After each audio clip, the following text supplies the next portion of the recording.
Senior anchor person हैं रेहान तारिक साहब, एक शो उन्होंने किया हकीम साहब के साथ। ये जर्नलिज्म की कौन सी टाइप है? इस तरह के प्रोग्राम को जिसमें आप किसी बंदे को स्पेस ही ना दें, इसको टेररिज्म कहेंगे हम। हकीमी डिग्रियां चेक की जा रही हैं, बिठा के पूछा जा रहा है, उसको आईडी कार्ड निकाल के देखा जा रहा है, आपका फलां नाम था। रेहान साहब इतने इंटेलेक्चुअल बंदे, पढ़े लिखे बंदे, उनको क्या ऐसी नौबत आ गई कि वो टिकटॉकर्स के पीछे भाग रहे हैं? अगर हम ये कहें इस पॉडकास्ट को कि ये जर्नलिस्ट के सवालात नहीं है, ये कोर्ट में खड़े कटहरे के अंदर किसी मुल्ज़म से कोई फिल्मी जरा। आईडी कार्ड हाथ में पकड़ा हुए, आपने दानिया साहिबा को अपना आईडी कार्ड दिखा के शादी की। हकीम साहब कहते हैं जो चीज़ मैंने उनको दिखाई है मैं आपको नहीं दिखा सकता। नहीं, क्या चीज़ दिखाई है?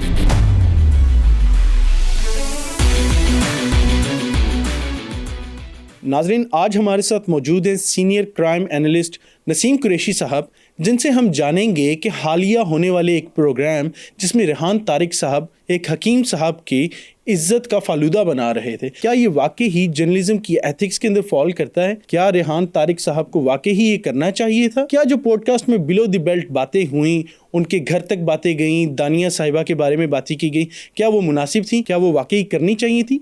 ये सब कुछ जानने के लिए पॉडकास्ट को एंड तक ज़रूर देखें। अस्सलाम वालेकुम नसीम साहब, कैसे हैं आप? वालेकुम सलाम, अल्लाह का शुक्र है। अच्छा नसीम साहब, सबसे पहले तो मैं शुरू ये करूँगा कि एक चीज़ बहुत ज़्यादा ट्रेंडिंग में चल रही है। एक शो शायद आपकी नज़र से भी गुजरा हो, सीनियर एंकर पर्सन हैं रेहान तारिक साहब, अपना एक शो उन्होंने किया हकीम साहब के साथ, जो कि ज़ाती तौर पे मैं समझता हूँ बहुत ज़्यादा बिलो द बेल्ट चला गया। सर, सवाल मैं ये करना चाहता हूँ कि ये जर्नलिज्म की कौन सी टाइप है? देखें, आप एक सीनियर क्राइम रिपोर्टर भी रह चुके हैं, जर्नलिस्ट हैं बहुत पुराने, बहुत एक्सपीरियंस है। क्राइम रिपोर्टिंग होती है, इन्वेस्टिगेटिव रिपोर्टिंग होती है, डिफरेंट सॉर्ट ऑफ रिपोर्टिंग होती है। ये जर्नलिज्म की कौन सी टाइप है? पहले तो मैं ये समझना चाहता हूँ। अच्छा, पहले तो आप ये मुझे बताएं, ये जो पॉडकास्ट करना या पॉडकास्ट, ये जर्नलिज्म में नहीं था जी। ये तो बाद में एक नई चीज़ आ गई ना, पॉडकास्ट, जिसको बड़ा पसंद किया जा रहा है। जी जी। मतलब पहले इंटरव्यू किया जाता था, दो बंदे आपस में इंटरव्यू होते हैं, उनको हम इंटरव्यू कहते थे। बिल्कुल। अब उसके बाद जब से ये माइक लगाकर आपने गुफ्तगू करनी शुरू की, उसका नाम पॉडकास्ट रख दिया। और अक्सर पॉडकास्ट में लोग बात करते हैं अपनी रेटिंग के लिए, ऐसी बात भी कर जाते हैं। बात तो मैंने देखा, हमारे कई दोस्त ऐसे हैं वो झूठ बात भी कर जाते हैं, रेटिंग के लिए कर जाते हैं। अब जिस का आप जिक्र कर रहे हैं रेहान तारिक साहब का, वो एक मैंने देखा है, बड़ा ब्रिलियंट लड़का है, अच्छा नॉलेज है उसका, अच्छा पढ़ा लिखा लड़का, अच्छी बात करता है और अच्छे तरह, लेकिन समटाइम वो कर जाता है, वो स्लिप हो जाता है। और ये जिस प्रोग्राम की आप बात करें, इसमें कुछ ज़्यादा हुआ। अगर मुझसे पूछेंगे तो इसको टेररिज्म कहेंगे हम। इस तरह के प्रोग्राम को जिसमें आप किसी बंदे को कुछ स्पेस ही ना दें, तो इसको यही कहा जा सकता है। जर्नलिज्म की ये भी एक शक्ल है कि टेररिज्म आप उसमें कर सकते हैं, उससे गुफ्तगू कर सकते हैं। और वो देखें, उसमें आप देखें, उसने यहाँ तारिक के असार में इस तरह थे, वो काबू के मैंने वो देखा, मुझे बड़ी हंसी आई। मैंने दिल में सोचा, मैं अच्छा चलो वो बात कर रहा है, उसने तो करनी है, उसका स्टाइल ही यही है। तो आपका काम है, आप अपनी अक्ल का इस्तेमाल करो, उठ के चले जाओ, आप किसी बांध के थोड़ी रखा हुआ है। लेकिन रेहान तारिक का उसके ऊपर हिप्नोटाइज ऐसा था, या फिर जो भी असर ऐसा था कि उसने उसके वो उठ के जा रहा है यहाँ तक आते। मैं क्या जी, आप ना हकीम साहब, आप फ्रेम से आउट हो रहे हैं। वो रुक गया तो बिल्कुल तो वो रुक गया और वो बैठ गया वापस। नहीं सर, मैं पूछना ये चाह रहा हूँ, हकीमी डिग्रियां चेक की जा रही हैं, बिठा के पूछा जा रहा है, उसको आईडी कार्ड निकाल के देखा जा रहा है, आपका फलां नाम था।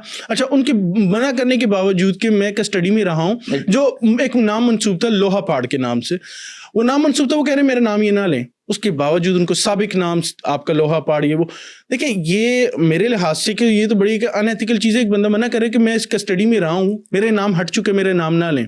आप तो नाम ले रहे हैं, फिर डिग्रियाँ चेक कर रहे हैं, आप उसको बिठा के पूछ रहे हैं, दवाइयों का पूछ रहे हैं, सारा कुछ इन्वेस्टिगेट उनसे कर रहे हैं, ऐसे जैसे क्रिमिनल को सामने बैठा हुआ है और आप जज बैठे हुए हैं या आप वकील हैं जो आप उस पर जरा कर रहे हैं।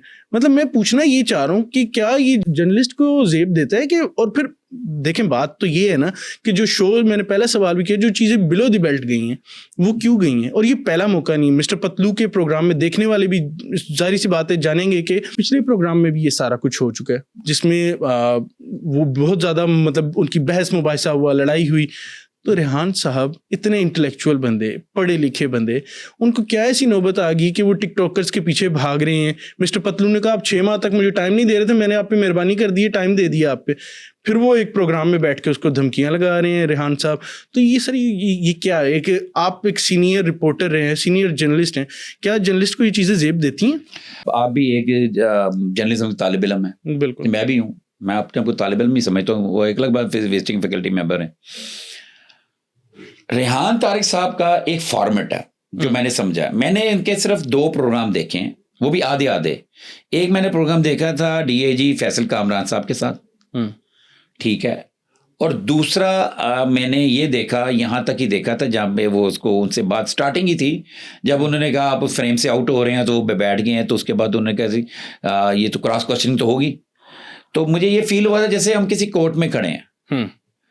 तो अगर हम ये कहें इस पॉडकास्ट को, रेहान तारिक साहब के पॉडकास्ट को, कि ये जर्नलिस्ट के सवालात नहीं है, ये कोर्ट में खड़े कटहरे के अंदर किसी मुल्ज़म से, किसी वकील जो है प्रोसिक्यूशन का जो वकील होता है या जो सरकारी वकील होता है उसकी जरा है, कोई फिल्मी जरा है।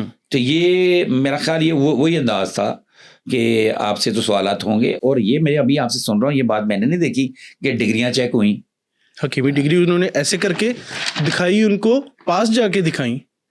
किसने डिग्रियां दिखाई? हकीम साहब की डिग्री बाकायदा तौर पे चेक हुई कि भाई ये कहाँ से आपको डिग्री मिली है। नहीं, ये रेहान साहब के पास थी डिग्री। रेहान साहब नहीं, हकीम साहब के पास थी। आप कह रहे हैं कि मुझे तो शक है आप हकीम भी नहीं है, उन्होंने डिग्री निकाल के दिखाई है। तो डिग्री अगर ये ऐसी बात है, अगर हकीम साहब डिग्री लेकर गए तो ये फिर उन्होंने पहले बताया था मैं तेनों बेइज्जत करना है। अच्छा, ये जो बात है ना, ये वाली ये डिग्री वाली जो बात बताई है आपने, तो ये वाला सीन नहीं मैंने देखा। तो ये तो फिर एक नूरा कुश्ती मुझे नजर आई। अगर आप ये बता रहे हैं कि हकीम ने डिग्री, हकीम का क्या काम है डिग्री लेके जाने का? अब आपको मैं बुलाता हूँ, आप मेरे पास आते हैं, मेरे प्रोग्राम में आते हैं, आप मास्टर्स हैं मैस कम्युनिकेशन में, तो आप मुझसे बात कर रहे हैं, मैं आपसे बात कर रहा हूँ, तो मैं तो आपसे डिग्री नहीं मांग सकता, ना ही आप मुझे डिग्री मुझे दिखाने के लिए लाएंगे। तो ये तो मैंने वही बताया, ये तो एक अदालत का जो है कोर्ट रूम हो गया जी। और उन्होंने अगर क्रॉस क्वेश्चनिंग की और उन्होंने अगर आपने सबूत पेश किए, मेरा इनके प्रोग्राम में फॉर्मेट ही फिर ऐसा होगा। बात प्रोग्राम के फॉर्मेट होते हैं ना जी। अब ये एक मतलब एक बड़ा मीडिया ग्रुप है, छोटा नहीं है, उनका ये डिजिटल प्लेटफॉर्म है, उस प्लेटफॉर्म के अंदर ये अगर इस तरह के सवालात कर रहे हैं तो ये वाले इस तरह के सवालात, इस तरह की बातें जो हैं डेफिमेशन पे जाती हैं। बिल्कुल। तो कोई उनको मालूम है कि हम क्या बात कर रहे हैं और ऑन एयर कर रहे हैं। देखिए सर, ये पहला मौका नहीं था। देखें, एक डीआईजी साहब उनके प्रोग्राम में आए, उन्होंने उनकी वीडियो पहले से बनवा के रखी हुई थी कि आपके गार्ड ने आपका दरवाज़ा क्यों खोला। उन्होंने कहा नहीं शायद मैंने खुद खोला था। नहीं, आपके गार्ड ने खोला था, हमारे पास वीडियो मौजूद है, लाएं जी, फ़ोन लाएं। फ़ोन पे दिखाया उनको। पब्लिक सर्वेंट को या ऑफिसर को बाकायदा तौर पे बेइज्जत किए जा रहे हैं। यार अगर दरवाजा खोल दिया उनके किसी देखिए जूनियर ऑफिसर ने, इन रिस्पेक्ट ओपन कर दिया उनका डोर, इसमें आप मुझे बताएं क्या बुरी बात है? आपको बताऊं, बिल्कुल ठीक कह रहे हैं, आपका पॉइंट ऑफ व्यू बिल्कुल ठीक है, मैं आपकी बात से एग्री करता हूँ। ये बिल्कुल गलत है, ये नहीं होना चाहिए। आपने मेहमान को बुलाया, उसकी इज्जत कर दी, हम पे फर्ज है। और ये तो ऑटोमेटिक सी बात है, आप कहीं पे भी जाएं, कहीं पर भी जाएं, जो उनके साथ में, क्योंकि वो एक है डिसिप्लिन फोर्स के लोग और सिक्योरिटी फोर्स के लोग, बिल्कुल ठीक है, उनके साथ गार्ड्स हर सूरत होते हैं, बिल्कुल लाजमी होता है। और गार्ड्स का मतलब होता है गार्ड करना, उन्होंने उनको कवर करके रखना है, और वो दरवाजा भी खोलेंगे और दरवाजा खोल के बंद भी करेंगे। अब ये आपका है कि आप गिलास को आधा देखो खाली है या आधा भरा हुआ है, ये तो आप पर है। तो आपका एतराज बिल्कुल दुरुस्त है, मैं समझता हूँ ये, लेकिन उनके पास और क्वेश्चन नहीं थे उसके लिए। नहीं, देखिए ना, सीनियर पुलिस ऑफिसर है, देखिए ऐसे वजीर आजम का, सदर पाकिस्तान, क्या उनके गार्ड्स उनके दरवाजा नहीं खोलते? बिल्कुल खोलते हैं। एक सीनियर मोस्ट पुलिस ऑफिसर है, डीआईजी के रैंक पर है, अगर उसका दरवाजा खोल भी दिया अगर एक कांस्टेबल ने, तो क्या इसमें कौन सी बड़ी ऐसी? यहाँ पे तो डीआईजी साहब को कहना चाहिए था ना, डीआईजी साहब भी मुझे मासूम आदमी लगे इस यहाँ पे, वो कहना चाहिए था भाई वो मेरा स्टाफ है, उसने मेरा दरवाजा खोलने से कौन सी बात, इसमें कौन सी बात। लेकिन उन्होंने कहा जी मैंने खोला, नहीं खोला, वो इसी में पड़ गए। बिल्कुल। हालांकि ये अब यहाँ पे आपको ना मैं कहूँगा आप उसको दाद दे रहे हैं तारिक को कि इसको कुछ और नहीं मिला, उसने दरवाजा खोलने पे लंबा उसने मेरा 4-5 मिनट खींची रखा उसने ये टॉपिक। और आज आप देखें, आप एक सीधी जर्नलिज्म करने वाले बंदे हैं आप, मैंने देखे हैं आपके प्रोग्राम ज़बरदस्त करते हैं, तो आपको ये अजीब सा लगा होगा और आपको तकलीफ भी हुई होगी, यार ऐसे नहीं होना चाहिए। बिल्कुल नहीं होना चाहिए। तो ये हर बंदे का अपना अपना स्टाइल है, उसी स्टाइल के साथ चल रहा है। मैं आपको आपके जर्नलिज्म की बात बताऊं, ये जब सोशल मीडिया आया ना, लोगों पर फेसबुक आई तो फेसबुक पे ही लोग शुरू हो गए थे बात, अभी यूट्यूब नहीं आई थी। तो जैसे यूट्यूब आई तो यूट्यूब को कंटेंट चाहिए था, पे यूट्यूब ने एक फार्मूला बनाया, उसने कहा कंटेंट हम कितना को डालेंगे। उन्होंने क्यों ना पब्लिक कर दें इसको कि लोग इसमें अपना कंटेंट डालें, फिल्में डालें और हम कमर्शियल लें, उनके उस कंटेंट को पब्लिक देखेगी, वो कमर्शियल से हमें फायदा होगा। अब फिर उस कमर्शियल में से कुछ हिस्सा हम कंटेंट डालने वाले को देंगे। ओपन फॉर हो गया सबके लिए। अब वो कुछ शातिर दिमाग के जो लोग थे जिनके घर में कोई नहीं सुनता था, वो उसके ऊपर बोलने लग पड़े। पहले फेसबुक पे डालते थे अपने ख्यालात बयानात, बोलने लग पड़े। और अब ये सोशल मीडिया एक ऐसा खौफनाक हथियार बन चुका हुआ है, ऐसा खौफनाक हथियार बन चुका हुआ है जिसकी मेरा नहीं ख्याल कि अब आप उसके ऊपर कोई एथिक्स लगा सकते हैं या कोई हदें लगा सकते हैं। वहाँ पे आपको इस तरह की हरकतें करते हुए हर तरह के लोग मिलेंगे। मैं पिछले दिनों हमने ना बात शुरू कर दी, इतने के लोगों ने ना जो क्या कहते हैं, ये जो रेहान तारिक साहब हैं, ये तो एक चैनल के साथ मुंसलिक रहे हैं, एंकरिंग वगैरह करते हैं, जर्नलिस्ट हैं। तो लोग ऐसे भी लोग आ गए जो खुद माजी में पता नहीं क्या क्या करते थे। मैं इसमें और बात करूंगा, अभी वो अनएथिकली हो जाएगी, तो हमें पर्दे रखने चाहिए। तो अब वो आके बातें करने लगे, हमारे पास खबर है, हमने तो बताना है। तो हमने 1-2 प्रोग्राम में बात की कि वो जर्नलिस्ट नहीं है, ऐसे नहीं है, तो फिर उन्होंने इसको बाकायदा बुरा मनाया। अब जर्नलिज्म जो है, हर बंदा जर्नलिस्ट नहीं हो सकता खबर देने वाला। खबर देना तो आपके एक उसमें क्या कहते हैं, अच्छी खबर जो है, ठीक खबर देना तो हमारे फ़राइज़ में शामिल है, फ़र्ज में शामिल है। हम तो उसमें गलत खबर तो दे ही नहीं सकते ना। अब ये येलो जर्नलिज्म से बात टेररिज्म पर आ गई, ठीक है ना। अब येलो जर्नलिज्म बहुत पीछे रह गया। अब येलो जर्नलिज्म की भी शक्लें कुछ और होती हैं। तो अब यहाँ पे पता नहीं क्या हो रहा है, एक लम्हे में आप किसी के बारे में कुछ भी बात कर दें। सर बिल्कुल ठीक है। देखें, आप जो कह रहे हैं ना कि हदें लगा दी और लोग जो उनसे ना अभी हर तरह का कंटेंट, मैं सवाल फिर वहीं पर है कि एक सीनियर जर्नलिस्ट हो, एक सीनियर एंकर पर्सन हो, क्या उसके कंधों पर जिम्मेदारी नहीं है कि उसने क्या बात करनी है और क्या बात नहीं। देखें, आगे बैठने वाला गेस्ट कैसा भी हो सकता है कि वो उनका अगर हकीम साहब का कंटेंट देखें, उनका तो बेस ही जो उनसे ना इन चीज़ों के ऊपर कर रहे हैं, तो आपके ऊपर क्या जिम्मेदारी नहीं बनती कि आप अपना कंटेंट जो उनसे थोड़ा सा उसको इस तरह से कर दें। उसको मैं अपने सवाल को सपोर्ट इस तरफ से करूँगा कि देखें, इसके अंदर 2 चीज़ें डिस्कस हुई जो कि इंतहाई बिलो द बेल्ट थी। नंबर एक उसके अंदर चीज़ डिस्कस हुई कि मर्दों के पोशीदा अमराज। देखें, मैं अभी जिक्र नहीं करना चाह रहा हूँ जो अल्फाज उन्होंने इस्तेमाल किए, जो कि वाकई यहाँ पर हकीम साहब ठीक थे कि उनको वो लफ्ज़ इस्तेमाल नहीं करने चाहिए थे। माएँ बहनें सारे देख रहे हैं, गलत अल्फाज हैं, देखें हैं वो एग्जिस्ट करते हैं, लेकिन ऐसा तो नहीं आप बैठ के उसको खुलेआम ही बोलना शुरू कर दें। नंबर 2, ID कार्ड हाथ में पकड़ा हुआ है, आपने दानिया साहिबा को अपना ID कार्ड दिखा के शादी की। हकीम साहब कहते हैं जो चीज़ मैंने उनको दिखाई है मैं आपको नहीं दिखा सकता। नहीं, क्या चीज़ दिखाई है? अब इसके ऊपर डिस्कशन हो रही है 2-3 मिनट। अब ये आपके ख़वातीन बच्चे यहाँ पर, वो हकीम साहब ठीक थे, देख रहे हैं ये क्या डिस्कशन हो रही है। एक इतना सीनियर बंदा, यार अगर आपने पकड़ना भी, आप इन्वेस्टिगेट कर रहे हैं, आप जो भी कर रहे हैं, जिस तरह की भी जर्नलिज्म कर रहे हैं, क्या ये वाकई होना चाहिए? यहाँ पे असल में आपको एक बात बताऊँ, ये जो आप में से गुफ्तगू कर रहे हो ना, जी, इसकी रेटिंग वो नहीं आनी।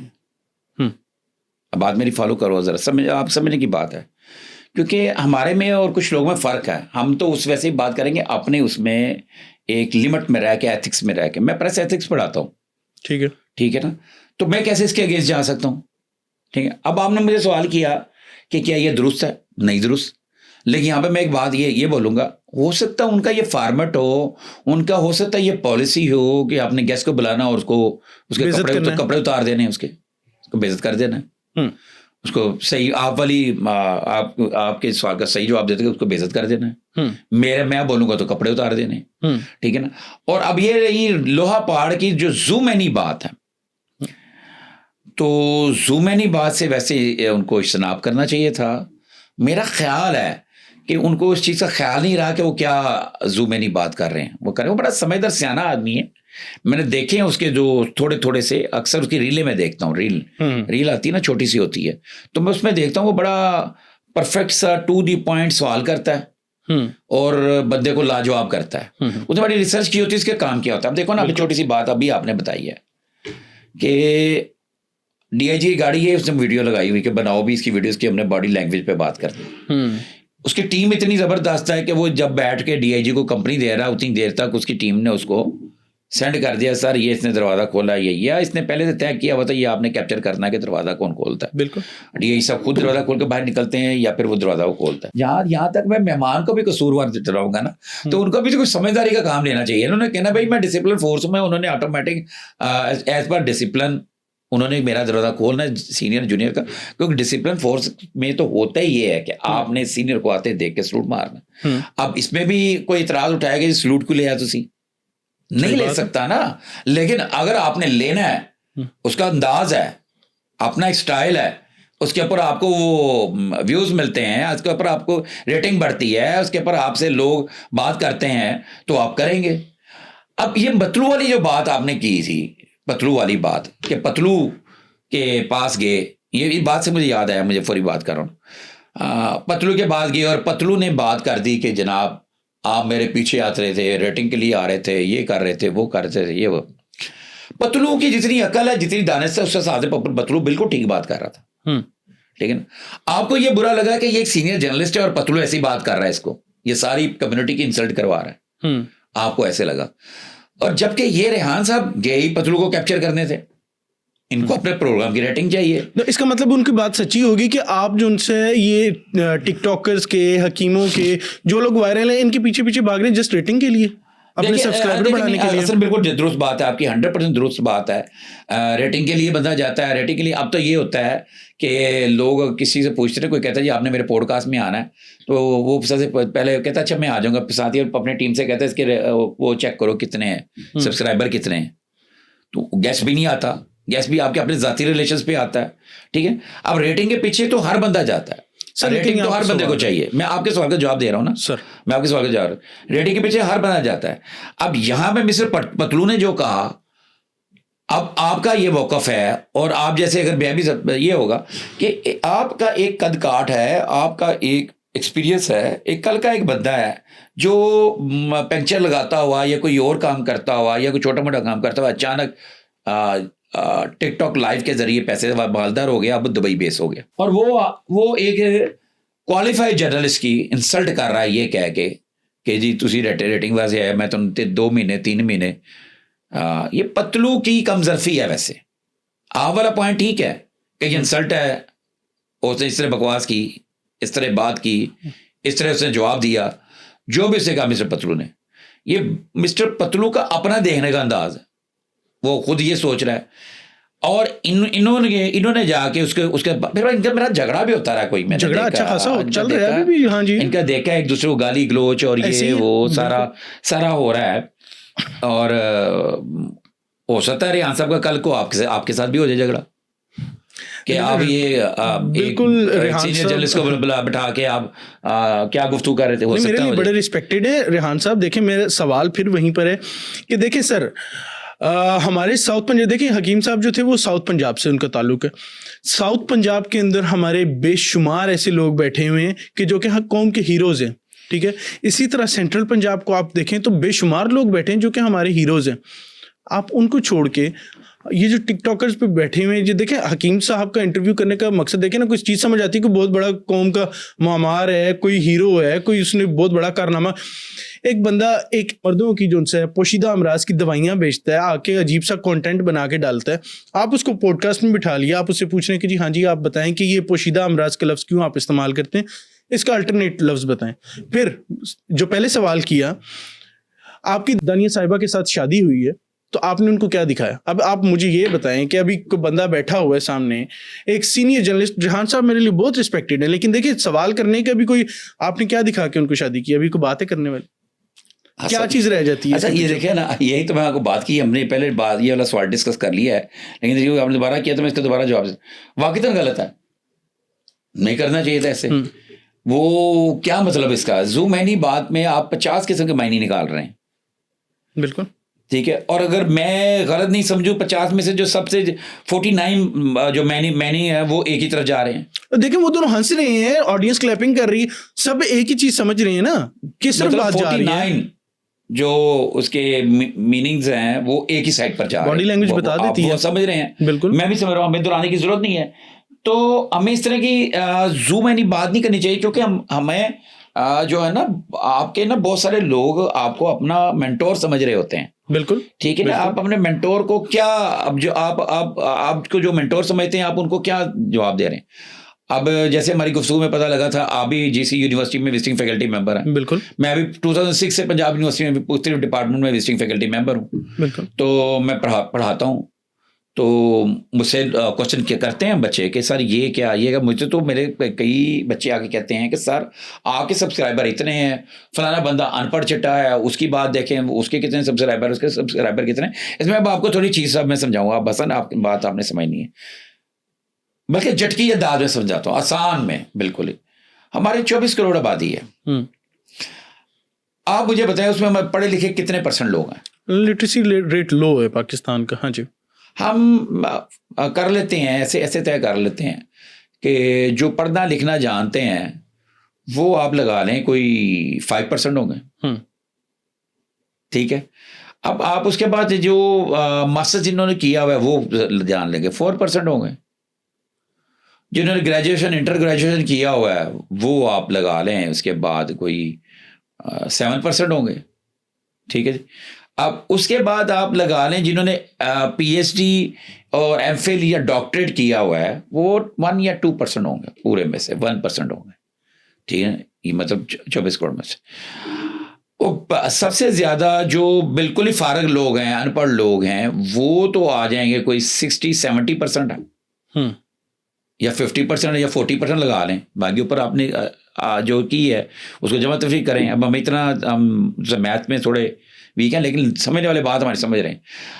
अब ज़्यादा तादाद तो उन लोगों की, ठड़ेबाज लोगों की है ना, वेले लोगों की है, कम पढ़े लिखे हैं, वो भी हमारे पाकिस्तानी शहरी हैं, मैं उनसे मोहब्बत करता हूँ, मैं प्यार करता हूँ, रिस्पेक्टेड है हर बंदा, मैं प्यार करता हूँ। अब उनकी समझ जो है, उन्होंने क्योंकि कम पढ़े हुए हैं, उनको इस तरह की लैंग्वेज समझ आती है। जब इस तरह की लैंग्वेज समझ आए तो जो इस तरह के लोग होते हैं ना, अक्सर जो हमारे क्राइम के ऊपर बहुत सारे ऐसे क्राइम रिपोर्टर बन चुके हुए हैं, शायद उन्होंने मैट्रिक भी ना किया। ठीक है, लेकिन मैं नहीं कहूँगा कि अपनी डिग्री दिखाओ। मैं क्या कहता हूँ कि मुझसे अक्सर लोग आके बात करते हैं, कुछ लोगों का नाम लेते हैं, जी वो देखो वो फलाना वो। मैं उनकी बात सुनता हूँ, उनकी दिल की तसल्ली करता हूँ, उनकी बात सुनने के बाद उनके ऊपर एक बात करता हूँ कि यार उसने मेहनत की, तुम भी मेहनत कर लो, तुम भी मेहनत कर लो।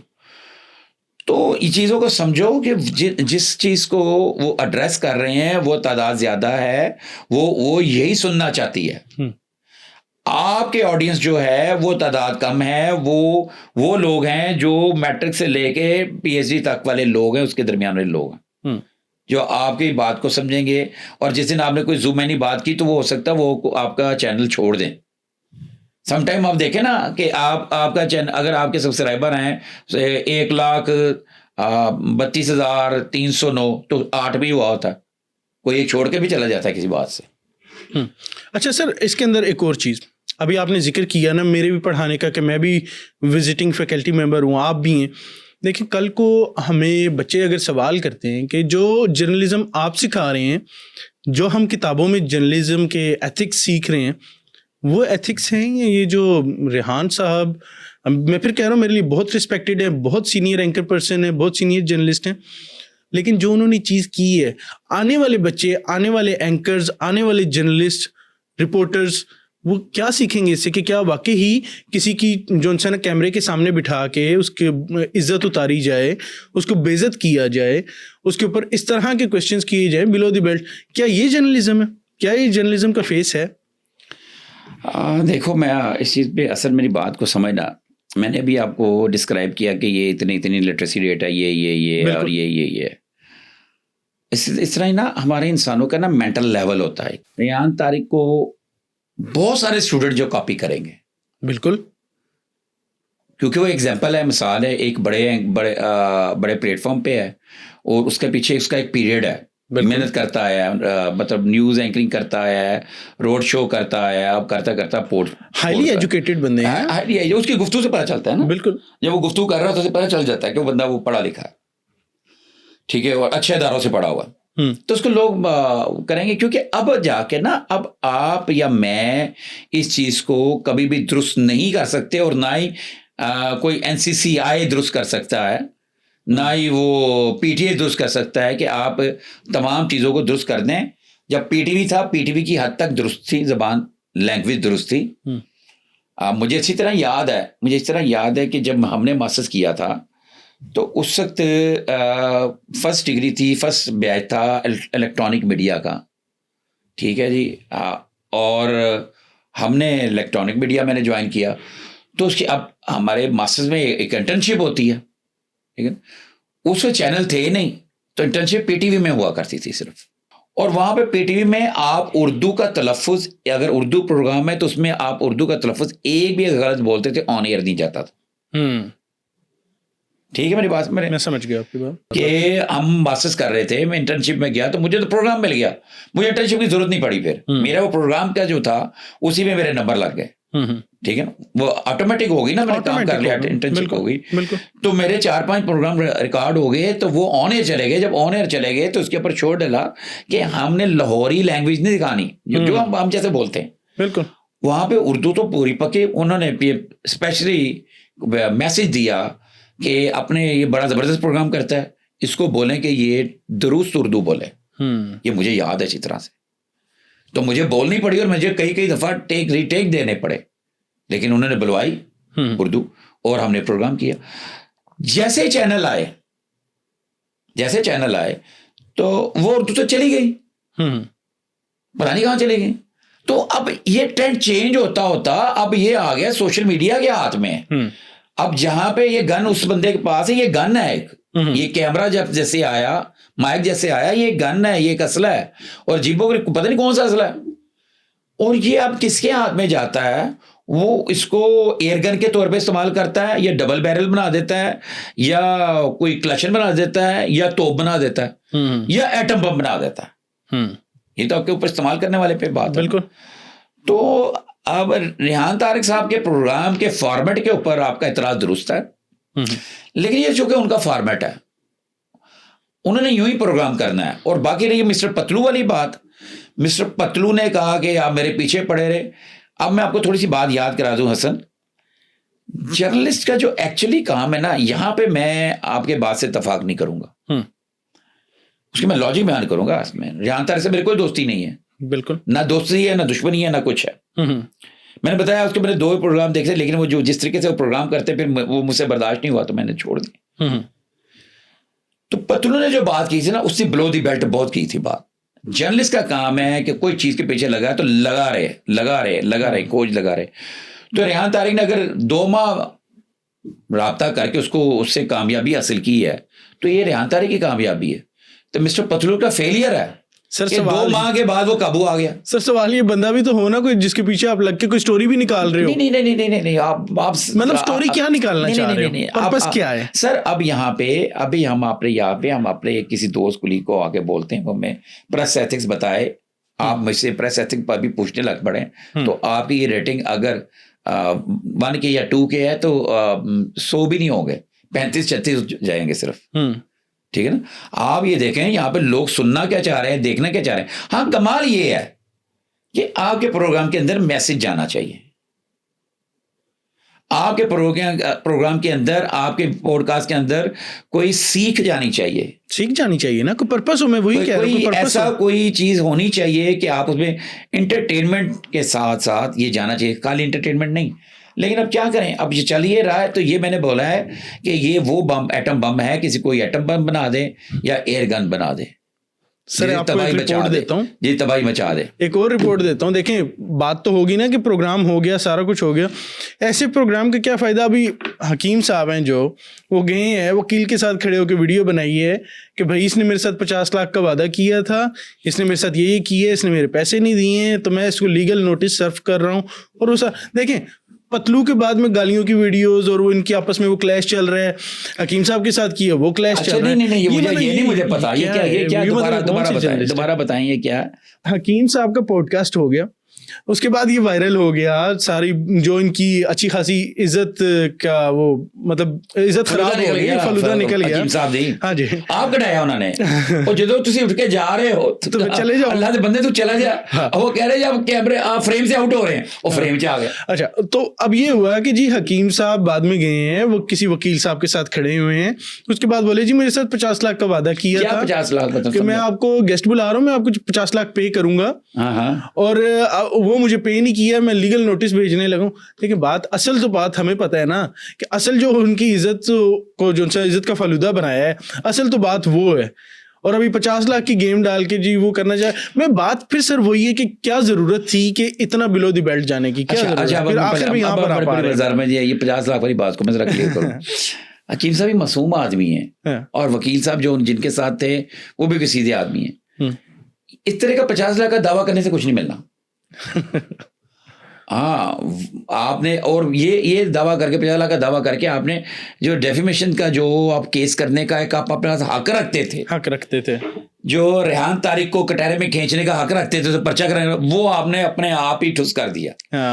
अब उनके हकीम साहब के इस बयान के वायरल होने के बाद कानूनी तौर पर हकीम साहब अब उसके ऊपर डेफिमेशन का केस नहीं कर सकते, क्योंकि अगर वो जाएंगे तो रेहान तारिक वीडियो दिखा देगा जी देखो ये पैसे की गल पे करता है, मैं तो पेड कंटेंट किया है, मैं गाना करना, बिस्ती करा, जो मर्जी करा। हुण बाकी उन्हें 5,000 रुपये तय होया सी, इतने 50 लाख ते लै गया। बिल्कुल, अब रेहान तारिक ये कर सकता है, बात कर सकता है, और मेरा ख्याल वो यूं ही करेगा बात।